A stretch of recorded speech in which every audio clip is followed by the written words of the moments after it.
this video, we will discuss the Homepage Analytic Icons. The homepage of your Aqua Alert app shows you the following analytics. The salt remaining info tells you how much salt you have remaining in your brine tank expressed as a percentage. The gallon icon will tell you how much capacity is remaining before the softener will need to regenerate. The current flow rate icon tells you how many gallons per minute is passing through your water softener at this time.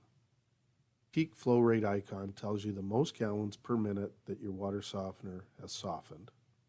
The date icon tells you when your softener last regenerated. And the number of days icon tells you the estimated days before your softener is planned to regenerate again.